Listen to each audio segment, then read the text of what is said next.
timbulnya batu hitam, tenggelamnya gabus.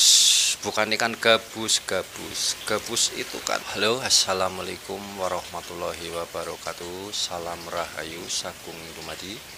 Saudara-saudaraku semua yang dimana saja berada, semoga selalu dalam keadaan sehat walafiat dan selalu berbahagia. Dalam kali ini kami akan membuat sebuah tema Sang Kesatria Piningit menyamar sebagai penjual rumput pemakan kuda. Sekilas sejarah atau sejarah singkat zaman terdahulu waktu di zaman kewalian untuk toladan kita semua di masa yang akan datang. Ketika itu ada seseorang adipati yang memelihara kuda yang terbaik di wilayahnya dan mempunyai tukang kebun atau tukang rumput yang selalu memberikan pemakan kudanya. Di suatu hari datang seorang penjual rumput setengah kakek-kakek yang sudah begitu renta memikul rumputnya dengan bertatih-tatih, lalu datang ke kadipaten menawarkan rumputnya untuk dibeli agar bisa membeli sesuap nasi untuk makan sehari-hari. Lalu si tukang kebun tersebut yang biasa memberikan pemakan kudanya itu mendatangi sang adipati. Wahai sang adipati, junjungan kami, di halaman sana ada seorang penjual rumput yang datang, yang akan menjualnya, katanya itu hanya untuk membeli sesuap nasi untuk makan seharinya. Lalu sang adipati itu menjawab, coba lihat rumputnya bagus atau tidak. Lalu sang adipati itu beranjak dari singgasananya mendatangi sang penjual rumput tersebut, memeriksa rumputnya itu. Rumput tersebut itu ditolak karena rumputnya itu kurang segar dan kurang bagus, dimungkinkan kudanya itu tidak akan mau makan dengan rumput tersebut. Lalu seorang kakek yang tua renta itu meminta belas kasihannya kepada sang adipati. Wahai sang adipati, saya jauh-jauh dari gunung datang ke sini menjual rumput. Saya cuman hanya butuh sesuap nasi. Lalu sang adipati menghardik, hai kakek, apakah kamu tidak tahu diri? Kudaku kuda yang bagus, rumputnya juga harus rumput yang hijau. Sedangkan rumput yang kamu jual itu rumput seperti rumput sampah. Bagaimana saya harus membelinya? Lalu si kakek tersebut meminta belas kasihan lagi. Wahai sang adipati, saya mohon sedekah kepadamu. Engkau adalah orang terkaya. Hanya sesuap nasi saja. Lalu dengan sekeping emas, sang adipati itu melemparkannya ke depan sang penjual rumput tersebut. Lalu sang penjual rumput tersebut itu berpamitan, wahai sang adipati, terima kasih atas belas kasihanmu. Besok hari saya akan datang lagi dan akan menjual rumput lagi ke sang adipati. Lalu sang adipati itu menjawab, bila kamu itu akan menjual rumput ke sini lagi, rumputnya harus yang bagus, jangan yang seperti ini. Anggap saja ini sedekahku untukmu, bukan untuk membeli rumput. Lalu dengan diam, sang kakek tersebut itu berpamitan pergi. Dengan berjalannya waktu, datang kembali sang kakek itu membawa sebuah rumput dengan dipikul dengan tenaga yang sudah tua, jalan bertatih-tatih, lalu mendatangi kembali kepada tukang kebun tersebut. Lalu tukang kebun tersebut itu kembali matur kepada sang adipati, wahai sang adipati, sang penjual rumput yang kemarin itu datang kembali membawa rumput sedikit lebih bagus daripada rumput yang kemarin. Lalu sang adipati datang kembali menemui sang kakek tersebut. Hei penjual rumput, sudah aku bilang, sudah aku katakan kalau kamu akan menjual rumput ke sini, ke kadipaten saya, karena kudaku yang sangat bagus. Rumputnya itu tentunya harus yang bagus dan yang hijau. Kenapa kamu masih juga membawa rumput yang masih seperti ini? Saya mohon sang adipati, itu kata sang penjual rumput. Saya minta hari ini agar rumput tersebut bisa dibayar oleh sang adipati, karena saya hidupnya hanya untuk mencari sesuap nasi, tidak mencari harta benda. Karena dalam kemampuan saya ini hanya seorang penjual rumput yang sudah tua, yang tiada guna bagi sang adipati. Sudah, kamu jangan banyak bicara. Ini aku bayar 2 keping. Dan kamu bila tidak bisa membawa rumput yang paling bagus, kamu jangan kembali lagi ke sini. Anggap saja ini sebuah sedekahku yang kedua kali kepadamu. Nah, lalu sang kakek tersebut yang menyamar sebagai penjual rumput yang sudah tua itu, lalu capingnya yang segitiga itu diturunkan ke bawah dan mengucapkan, terima kasih wahai sang adipati atas sedekahmu, semoga menjadi berkah untuk kita semua bagi umat yang di atas muka bumi ini. Lalu sang adipati tertegun, kenapa penjual rumput itu berbahasa seperti itu? Siapa sebenarnya dia? Apakah dia tidak malu? Dia itu siapa? Lalu menghardik seperti itu, dan sang kakek penjual rumput itu berlalu begitu saja, dan dalam sekejap mata kakek tersebut sudah jauh. Dengan di waktu yang berbeda, agak begitu lama, sang penjual rumput itu tidak datang. Lalu sang adipati itu bertanya kepada tukang kebun, tukang kebun, kenapa penjual rumput itu tidak datang kembali? Apakah dia itu merasa malu karena rumputnya itu tidak bagus? Belum selesai pembicaraan, lalu datang lagi seorang kakek tersebut memikul rumputnya dengan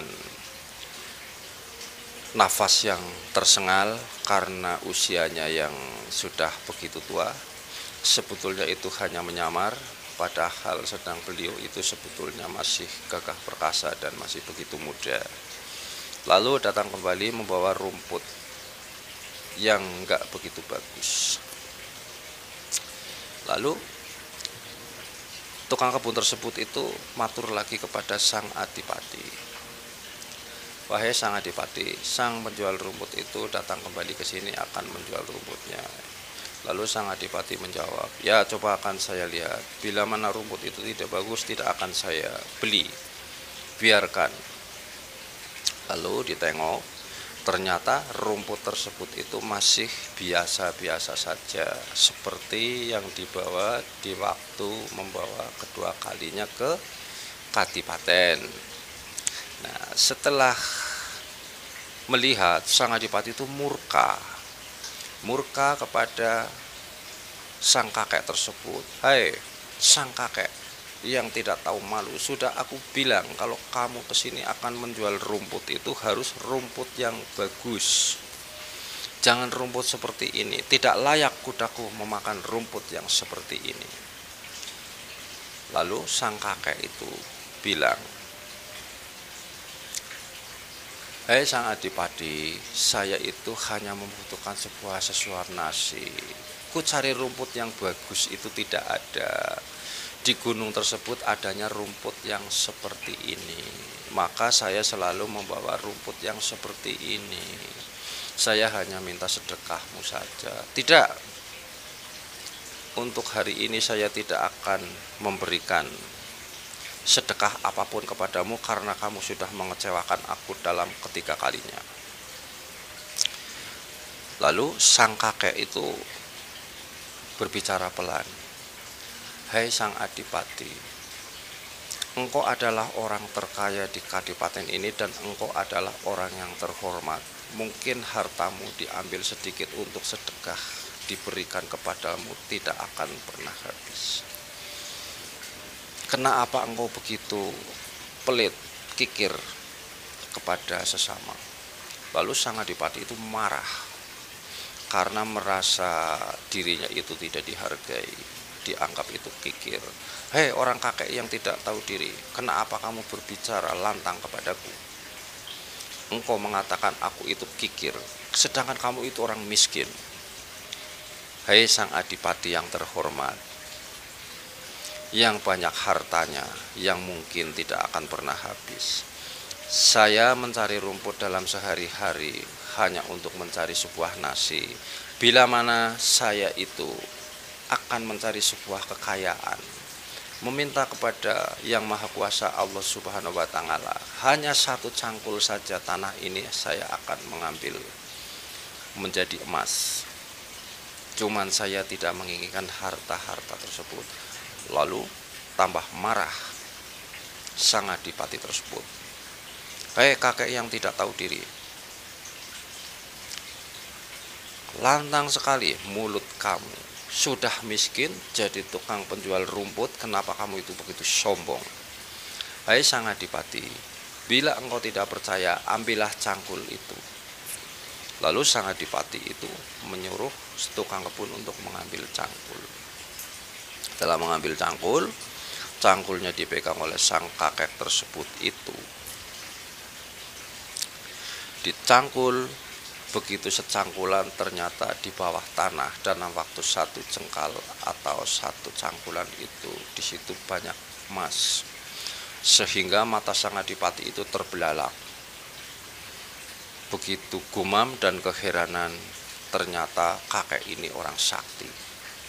Lalu bertanya, "Hei sang kakek, mohon maaf aku, ternyata engkau orang sakti. Saya minta kepadamu agar saya diajarkan ilmu tersebut." Lalu sang kakek itu setelah menjawab pertanyaan dari sang adipati, "Hai sang adipati, bila kamu itu ingin berguru kepadaku, carilah aku di gunung Jabal Qad." Lalu lari begitu saja, sekejaping netra sang kakek itu tidak kelihatan. Nah, dengan penyesalan sang adipati itu setiap hari menyesal dengan ucapan-ucapan yang sombong yang dilontarkan kepada kakek itu, sehingga sang adipati itu bertekad untuk mencari kakek yang menjual rumput tersebut, bilang kepada nyainya atau istrinya bahwa beliau itu akan turun tahta, akan meninggalkan hartanya semua yang ada di kadipaten untuk mencari guru tersebut. Nah, pada suatu hari sang adipati itu berkemas memakai sarung putih, baju putih, dan pakai udeng putih, membawa sebuah tongkat berjalan untuk mencari kakek tersebut ke Gunung Jabal Qad. Setelah berjalan sehari-hari hingga menjadi minggu, setelah berjalan menjadi minggu, berjalan menjadi hingga 1 bulan. Nah, dalam 41 harinya itu beliau bertemu dengan seorang kakek tersebut. Kakek tersebut itu sedang berzikir di atas gunung, membelakangi adipati tersebut. Lalu sang adipati, karena orang tersebut itu orang yang dipandang oleh rakyat dan juga harus dihormati dan disembah, maka sang adipati itu selalu itu memanggil-manggil orang yang sedang berzikir. Kakek, saya mohon maaf kepadamu. Kakek, saya akan berguru kepadamu. Apapun yang menjadi syaratnya, emas, berlian, atau yang lain, saya akan berguru kepadamu. Terus menerus berbicara begitu. Setelah selesai wirid, sang kakek itu lalu menoleh, ternyata adipati tersebut yang datang. Lalu sang kakek bilang, kamu itu manusia bengal seperti domba. Maka dalam sekejap sang adipati itu kepalanya menjadi kepala domba. Nah, setelah disabda menjadi kepala domba, sang adipati itu memohon agar untuk dikembalikan wujud yang semula. Lalu diberi syarat oleh sang kakek tersebut, kamu akan kembali wujud semula bila mana kamu itu mampu menjalani tapa brata atau tafakur di atas gunung ini, hingga sampai dengan selesai apa yang saya berikan kepadamu. Karena ini sabda,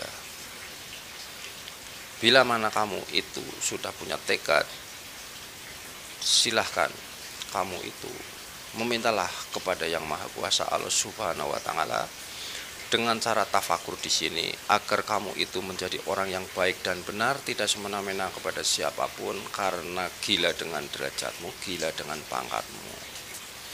Lalu sang adipati itu memenuhi permintaan dari kakek tersebut dengan lambat laun bertafakur, berzikir di tempat itu,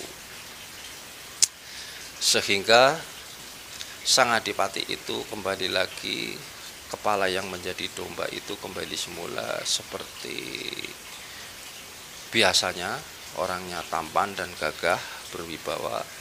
Lalu sang kakek tersebut datang kembali ke situ, berbicara atau bersabda kepada sang adipati itu, sang adipati, hari ini kamu telah selesai dalam tafakurmu. Karena kamu begitu tekun, kamu menyesali dalam perbuatanmu, kamu menjalani sebuah tobat nasuha yang sesungguhnya, maka dari itu hari ini aku beri gelar Syekh Domba. Nah, ini dalam cerita sejarah sepenggal tentang kewalian. Maka untuk generasi penerus, untuk contoh teladan kita semua, kita itu jangan meremehkan orang yang kelihatannya tidak punya kemampuan, dan jangan menghinakan orang yang kelihatannya itu tidak punya. Kita harus saling menghargai dan menghormati kepada siapapun, karena boleh dikatakan dalam sejarah tersebut yang disebut timbulnya batu hitam, tenggelamnya gabus. Bukan ikan gabus. Gabus itu kan enteng, tapi kan di atas air. Nah, batu hitam itu tidak akan naik ke atas air. Nah, ini kan sebuah tembungan siloka. Jadi dalam cerita sepenggal ini, diantaranya yaitu di zaman kewalian yang disebut pertemuannya Kanjeng Sunan Kalijaga dengan Adipati Pandanarang yang bergelar Syekh Domba tersebut. Barangkali dalam sejarah singkat ini ada suatu kesalahan dalam cerita atau ada suatu kekeliruan dan kekurangan. Kami sebagai Genta Bumi Jaya mohon maaf yang sebesar-besarnya. Semoga bermanfaat agar kita itu selalu ingat tidak meremehkan orang lain dan tidak menghinakan kepada orang yang miskin. Orang yang terlihat miskin itu belum tentu miskin. Orang yang terlihat kaya itu belum tentu kaya. Sebenarnya hidup kita di muka bumi ini, duduk sama rendah, berdiri sama tinggi, dan punya ujian yang sama namun berbeda. Terima kasih. Assalamualaikum warahmatullahi wabarakatuh.